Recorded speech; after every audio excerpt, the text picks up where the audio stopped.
اپنے آپ کو وہ جو وہ لوگ پروٹیکٹ پولیس بیچارے وہ نہیں کر پا رہے, کیونکہ پولیس بھی پھر اس پورے جس بڑے لیول کی جو گیم ہو رہی ہے اس کا نشانہ پھر وہ بھی بن رہی ہے.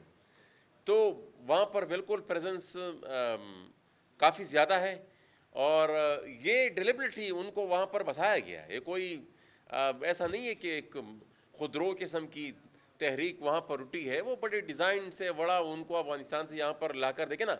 یہ جو پلاننگ ہے یہ ایسی ہی ہے کہ جب وہ افغانستان میں تو جنگ ختم ہو گئی, تو جو یہاں پر لڑنے والے تھے شروع میں وہ تو لائے گئے, انہی کے ساتھ ساتھ ان کو اسٹرینتھن کرنے کے لیے جو فٹ سولجرز افغانستان میں لڑ رہے تھے, اور وہاں پر ان کو یہ بتا دیا گیا تھا کہ اب تو یہاں پر جہاد ختم ہو گیا, اب تو ہم نے ایک نیا ایونیو ڈھونڈنا ہے, ان کو بھی اس طرف ڈائیورٹ کر دیا گیا, کیونکہ ان کو بے روزگار تو رکھ نہیں سکتے تھے, تو ان کو بھی ادھر دھکیل دیا, وہ بھی یہاں پر آ گئے ہیں. تو یہ سب مل کر وہ جو ایک گرینڈ ڈیزائن ہے اس کو عملی شکل دے رہے ہیں. باقی جو 11 اکتوبر کی آپ نے بات کی, یہ تو ڈیٹیلز اب سامنے آئیں گی کہ 11 اکتوبر کو پروگرام کیا ہے, ان کا جرگہ ہے جو بھی ہے.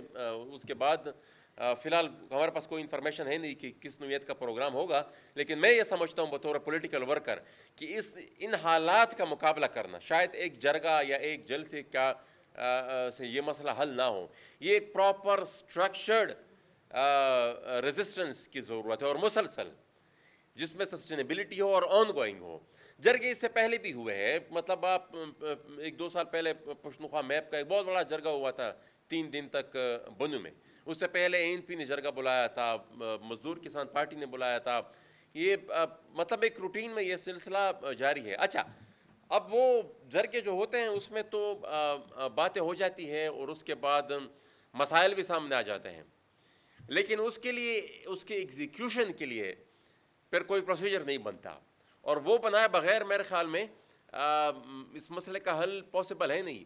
صرف یہاں پر اکٹھے ہو جانا اور پھر ایک مسائل بیان کرنا, وہ میرے خیال میں پہلے بھی کئی دفعہ ہو چکا ہے, اور اس کے لیے اسٹریٹجی بنانا میرے خیال میں ان کے لیے جو چند یہاں پر جو سیاسی قائدین ہیں ان کو مل کر بیٹھنا ہوگا. ہم نے کوشش کی تھی, ایک میں زیادہ ڈیٹیل میں اس کی نہیں جانا چاہوں گا. ہمارے جو استاد محترم تھے اللہ انہیں بخش لطیف افریدی صاحب, انہوں نے ایک انیشیٹو شروع کیا تھا. بہرحال ایک حد تک ہم نے اس پہ سفر کیا, لیکن وہ اس کو ہم جو جس طریقے سے ہم چاہتے تھے وہ نہیں ہو پائے, لیکن بہرحال یہ اسٹرگل جاری رہے گی.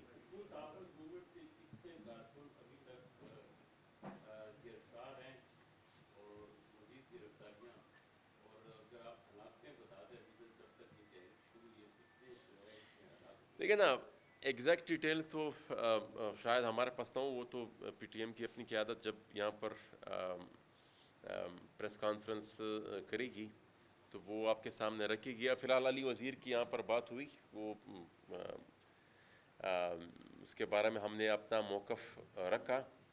اپنی پارٹی کے بارے میں یہاں یہ ضرور کہیں گے کہ 4 ہمارے ساتھی صرف الیکشن کے دوسرے دن شہید ہوئے, اور وہ داندنی کو روکنے کے لیے وہ احتجاج کر رہے تھے شمالی وزیرستان میں, اور اس میں مجھ سمیت 15 ہمارے ساتھیوں کو گولیاں لگی, اور 4 ہمارے ساتھی آن دا اسپاٹ شہید ہوئے. اس کے بعد بھی ہمارے 2 ساتھی شہید ہوئے, ایک ہمارے صحافی دوست تھے, ایک ہمارے پارٹی کے ورکر تھے کامران. اس سے پہلے بھی ہمارے پارٹی کے ایک ساتھی عتیق وہ شہید ہوئے. تو یہ ٹارگٹ کلنگ کا سلسلہ مسلسل چل رہا ہے, اور کافی اس پہ ہم نے ہمارا سنید داوڑ, اس کے ساتھ اور بھی ہمارے کافی ساتھی, یوتھ آف وزیرستان کے چند ساتھی, اس میں نور اسلام اور وقار اور مصور وسد احمد, ان کو اس سے پہلے شہید کیا گیا. تو مسلسل سلسلہ ہے, اور بھی باقی سیاسی پارٹیوں کے سیاسی ورکرز کو. تو شمالی وزیرستان میں ایک ایسا ماحول بن گیا ہے, باوجود اس کو میں ایک دفعہ پھر یہاں پر اس حقیقت کو سامنے رکھوں گا کہ پچھلے 5-6 سال میں جتنے احتجاج دہشت گردی کے خلاف شمالی وزیرستان میں ہوئے, میرے خیال میں شاید یہ اگر اس کے پراپر سٹیٹسٹکس کوئی نکال لے تو شاید یہ گینیز ریکارڈ ہو. کیونکہ شاید یہ ایسا محلہ، شاید یہ ایسا گاؤں رہ گیا ہو جہاں پر ہفتوں احتجاج نہ ہوا ہو، شاید یہ ایسی شاہراہ رہ گئی ہو جہاں پر ہفتوں وہاں پر لوگوں نے دہشت گردی کے خلاف احتجاج نہ کیا ہو، شاید ایسا کوئی میدان رہ گیا ہو جہاں پر دہشت گردی کے خلاف جلسہ نہ ہوا ہو. لیکن چونکہ پالیسی ہے اور اسکرپٹ ملا ہوا ہے اور ہر صورت میں ان دہشت گردوں کو یہاں پر آباد کرنا ہے، تو وہ اس وجہ سے ان کے صحت پہ کوئی اثر نہیں پڑ رہا اور وہ ہر صورت اپنی پالیسی کو امپلیمنٹ کرنا. سوال ہے، آپ نے ریاست کو للکارا ہے سیاسی جماعت کے ہوتے ہوئے، ابھی تک کسی سیاسی مذہبی جماعت نے ریاست کو للکارا نہیں ہے، ریاست کو جگایا نہیں ہے. آپ نے للکار کی اور جگایا بھی ہے. آپ کیا سمجھتے ہیں اس دونوں نعروں نے آپ کو کس نہج پہ پہنچایا اور کتنا آپ کو اس میں نقصان ہوا اور کتنا آپ کو کامیابی جو ہے لوگوں کی ہمدردی؟ دیکھیں نا، نقصان کی تو جب آپ بات کریں تو وہ تو ریکارڈ پہ موجود ہے. جس طریقے سے میں نے کہا کہ وقتاً فوقتاً ٹارگٹ کلنگز بھی ہوئی ہے، جیل بھی ہوئے ہیں، FIRs وغیرہ، جو بھی جتنے بھی ٹولز تھے ریاست کے ساتھ وہ انہوں نے استعمال کیے. شاید ہی کوئی ایسا ہو جو چھوڑا ہو، ڈائریکٹلی انڈائریکٹلی. پراکسیز نے بھی ہمارے اوپر حملہ کیا، انہوں نے خود بھی ہمارے اوپر حملہ کیا. ایک واقعے میں مثال ہمارے 15 ساتھی بھی شہید ہوئے. FIRs اور ٹارگٹ کلنگز، کوئی ایسا ٹول رہا نہیں ہے جو انہوں نے استعمال نہ کیا ہو. تو میرے خیال میں اس سے بڑا رسک اور اس سے بڑا تو کوئی اور نہیں ہو سکتا کہ آپ کا سر و مال محفوظ نہ ہو. جہاں تک آپ پولیٹیکل آؤٹ کم کی بات کرتے ہیں کہ ہمیں، میرے خیال میں یہ جتنی آگہی آ گئی ہے اکراس دا بورڈ، میرے خیال میں یہ بہت بڑی اچیومنٹ ہے. اب بچہ جان گیا ہے کہ اصل منصوبہ یہ ہے کیا. یہ بھی ایک حقیقت ہے کہ ابھی بھی شاید چند ایسے ہماری یوتھ میں لوگ ہوں جو کیونکہ یہ ایک نیچرل پروسیس ہے. ایک طرف آپ ایک ایسے فرنچائز کو ایک ایسے ماحول میں ان کو کل عام ان کو آپ ایگزیکیوشن کرنے دیں جن کے پاس وسائل بھی ہوں، جن کے پاس پیسہ بھی ہو، جن کے پاس طاقت بھی ہو، اور دوسری طرف بے روزگاری ہو اور انتہا کی بے روزگاری ہو، غربت ہو، تو ظاہر بات ہے پھر وہ ولنریبلٹی بڑھ جاتی ہے اور وہ پھر وہ ولنریبلٹی پھر ایکسپلائٹ پہ ہو جاتی ہے. لیکن حقیقت میں پھر اکراس دا بورڈ قوم جان گئی ہے کہ صورتحال ہے کیا، ہمارے ساتھ کون سی گیم کس طریقے سے کھیلی گئی اور اب ہمارے ساتھ کیا ہونے والا ہے.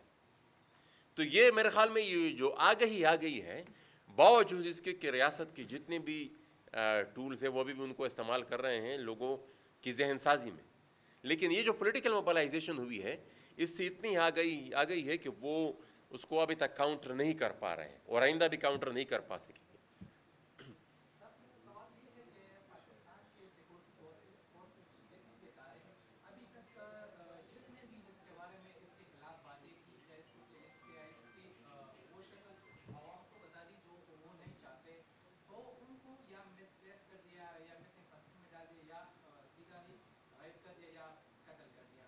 تو ایک تو یہ بتائے کہ سر آپ ابھی تک مطلب آپ لوگوں کو اریسٹ بھی کیا لیکن دوبارہ بھی آپ جلدی سے پشتوں یا جو بھی آپ کے مطلب وہ زیادہ تر آ جاتے ہیں.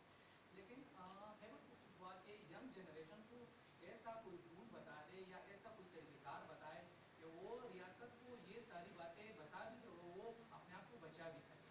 اور یہ دوسری بات یہ کہ آپ کس چھتری کے نیچے یہ سارا کھیل کھیل رہے ہو کہ ابھی تک عوام کو پتہ نہیں چلا. جب عام شہری یا صحافی بات کرتے ہیں تو وہ دوسرے دن غائب ہو جاتا ہے اور آپ کھل کے یہ ساری باتیں کر رہے ہو، تو اس کے پیچھے کیا راز ہے؟ ہماری ینگ جنریشن کو اس کے بارے میں بتا. دیکھیں نا، دو چیزیں ہیں. مطلب ایسا نہیں ہے کہ لوگوں کو اٹھایا نہیں گیا، لوگوں کو اٹھایا گیا ہے. ہم نے خود بھی جیلیں بھی کاٹی ہیں اور جیل سے بھی زیادہ خطرناک یہ بات ہوتی ہے نا، ایک تو یہ ہے کہ آپ کو اندھیرے میں کوئی اٹھا کر کہیں جا کر مار دے. ہمیں تو دن دہاڑے مارنے کی کوشش کی گئی ہے، ٹھیک ہے نا. مطلب وہ زیادہ ٹینشن بھی لینے کی ضرورت نہیں تھی کہ بھائی کسی بہروپیے کو بھیج دو. بہروپیوں نے بھی حملہ کیا ہمارے اوپر، اس میں بھی اللہ کے فضل سے میں محروم رہا. 60-70 گولیاں صرف میری اپنی گاڑی کو لگی. الیکشن کمپین کے دوران، اس میں بھی میں محفوظ رہا اللہ کے فضل